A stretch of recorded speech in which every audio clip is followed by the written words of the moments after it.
Yo, Joe Phantomaniacs, and welcome to another unboxing here on the Needless Things YouTube channel. Today we are taking a look at Lady Jaye from the G.I. Joe Classified series. This is one of the most anticipated figures in the line for me. Lady Jaye is one of my favorite characters, and this looks like one of, I'm not going to call it a faithful update, but one of the best updates that we've seen in the line so far, where I think Destro is probably the high watermark of what this line can be. It looks to me like Lady Jaye is also accomplishing that excellent modern update of the classic look. Love the packaging, great unique art, action shot on the side. I'm just a fan of this packaging. You guys all know it if you've watched any of the other videos. And if you haven't, please go back and watch the other videos here on the Needless Things YouTube channel. As I mentioned in Monday's review of Flint, I actually went to GIJoe.com to see what these specialties were. Lady Jaye's are covert ops, arrow weapons, infiltration, and disguise. You can go to GIJoe.com and find out for yourself what all the specialties are on the various character packages. And you can look at a massive list of characters that have not yet been released, making me wish that this line would start making it to shelves a little faster than a snail's pace that it's been moving lately. So let's bust out our trusty 1964 box cutter, slice right through that tape, and get Lady Jaye out of here and check it out. Now, Flint felt a little light on accessories for this line. Now, that's not to say I necessarily think he should have come with more, because I don't really know what more Flint would have come with.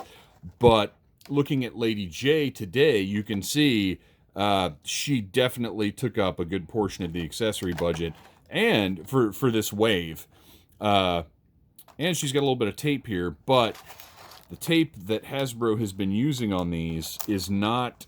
Somehow, I don't know how this works, it doesn't leave that sticky residue on the accessories like so many other products do.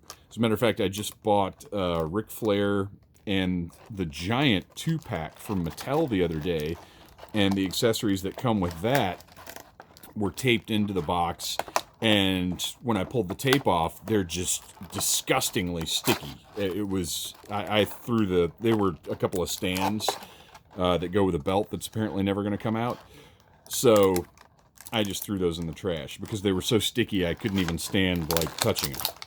So let's do better, Mattel. Hasbro, congratulations. You win the Tape in the Box Award 2021 from Needless Things. All right. Like I said, lots of accessories with Lady Jaye here, which is awesome. And I like that Hasbro is choosing, they're not just loading, because this goes back to the old 4-inch G.I. Joe Pursuit of Cobra line, where a lot of the figures came with tons and tons and tons of accessories just for the sake of having tons of accessories, and I've got drawers full of stuff that I just don't need. Now, I'd rather have too much than too little, but at the same time, if you don't need it, don't put it in there. And I feel like they took that approach with Lady Jaye, where she needed a ton of accessories. Flint did not need a ton of accessories, and so they packed them out accordingly, and I'm fine with that. You can take a look at the Pinless double-jointed elbows here. They look pretty good. I've seen some pictures online. You can see right here where I guess that's maybe where the mold is injected, this little nub. Not a big deal. I'm not going to look at that on the shelf and see it. And, as long as Hasbro continues perfecting this pinless system, I'm good with whatever. Oof, that doesn't want to move, though. I've seen some stuff online about some of the issues people have been having with these pinless joints, and I got to say that I'm going to be really careful. But the profile looks good to me. And just not having the pins there is amazing, because that's become one of the things that I really hate about modern action figures, are pins and cut joints at the waist. And you can see Lady Jaye has neither of those things. So Great range of motion there with no cut joint at the waist. Love it.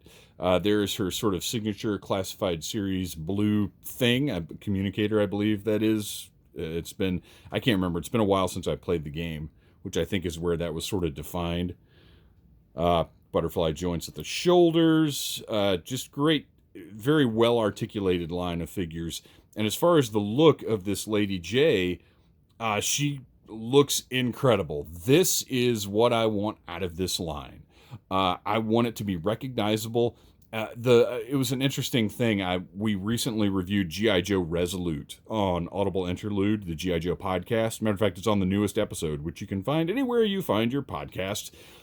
And Joaquim Dos Santos, the director, said that their character designs all needed to pass the squint test, which is where you squint your eyes and you can still tell this is Lady Jaye. And this has absolutely done this with the addition, on her original look of these new textures and colors here. So it makes the design more toyetic, but at the same time, this is Lady Jaye. This is absolutely 100% Lady Jaye. If a figure that looked like this had come out in the 80s, well, first it would have blown our minds because it would have been this big giant figure. But it would have been comparable to the animation that we saw or what we saw in the comics. It just looks like a more detailed version, basically. And that is what I like to see out of the classified series. So we've got here, we're going to have to line her little harness up with the hole in her back there, so that her backpack can fit on. We'll take a look at the accessories in just a minute, but just absolutely phenomenal design here. I love that likeness. I do not have her name right at the forefront of my mind right now, but to me, this resembles the voice actor that gave voice to Lady Jaye in the original G.I. Joe series, and I think that's awesome. And I will say this, the face here looks so much better in person than what I've seen online. So I love this. This figure, I believe this is the new best classified figure. I think Destro would have been my older choice, and Destro is still amazing, but I believe this Lady Jaye is probably the best. All right, let's take a look at the accessories that she came with.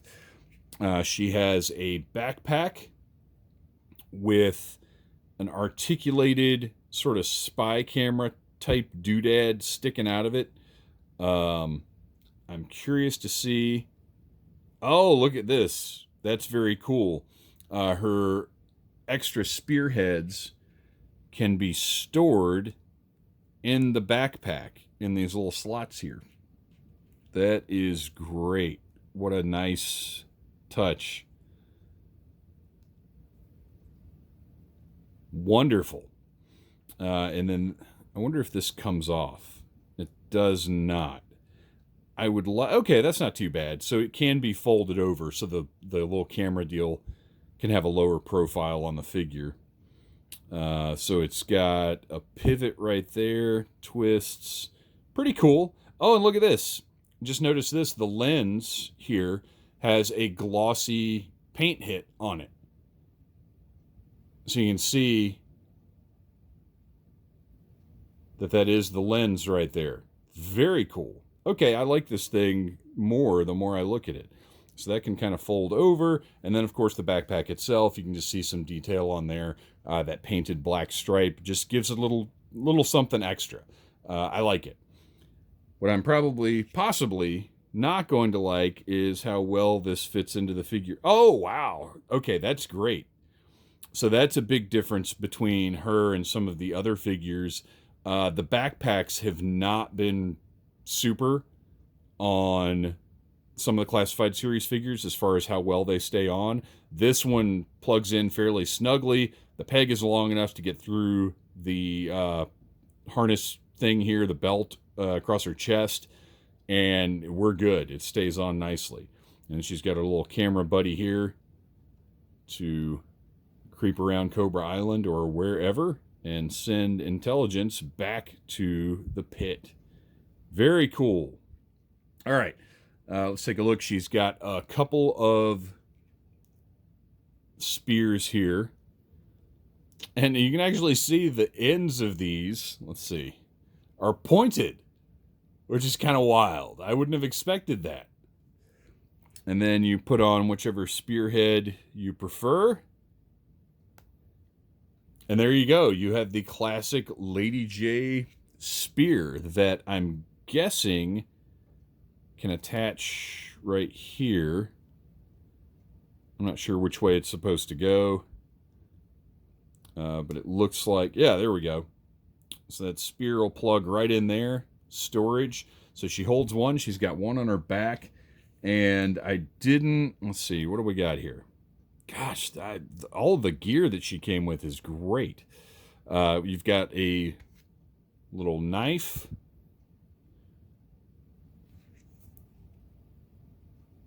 Very simple, but whatever. Stashes right there in a sheath on her belt. And then she's got a wild gun. Probably another Nerf gun. But cool looking. I like it. I think it's something different. Oh, it's her. Okay. So it's actually the launcher. So maybe not a Nerf thing. So you can, I don't know how far in this is supposed to go. It can go all the way through, so it can kind of look however you want it to look. And then this piece, I suppose. Ooh, now here's a question, is how hard are these going to be to get out of here? Oh, man. That's not the easiest thing in the world. Because there's a little...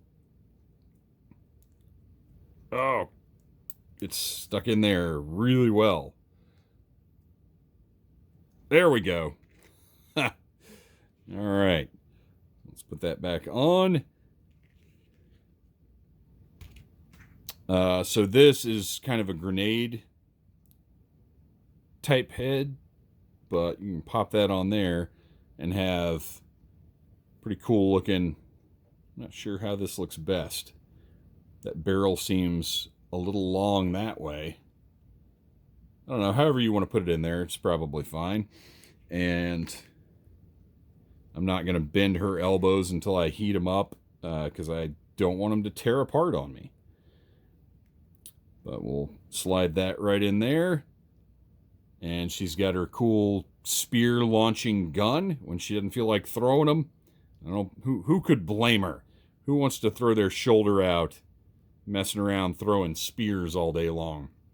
And then finally, what is perhaps the coolest touch on this figure is she has removable hair so that you can put the hat on to recreate the look of the original figure. I think that is awesome. One of the most, and granted, it's part of the G.I. Joe line, which is my sentimental favorite toy line of all time. But I think this is one of the most ingenious toy gimmicks I've seen lately. I just love the fact that we have these two completely different looks available. It almost makes me want to buy a second Lady Jaye so I can display both of those looks on the shelf. Man, I like the more animated look, but I got to tell you, that ball cap, I mean, it looks great. If we can get her little, that in the right spots. She's got those sideburn pieces. I know they're not sideburns, but you know what I mean, that hang down over her ears. But look at that. I mean, that thing fits on, and you'd never know that that's a replaceable piece, that can be interchanged that way. I do wish there was some storage for her hair, but that's okay. That's fine. But this is an excellent update to the Lady Jaye figure, the character. I really do believe this is the best work out of the classified line so far, and it makes me excited to see what else is coming. Thanks for watching, you guys. Please like, subscribe, share, and remember, Yo, Joe!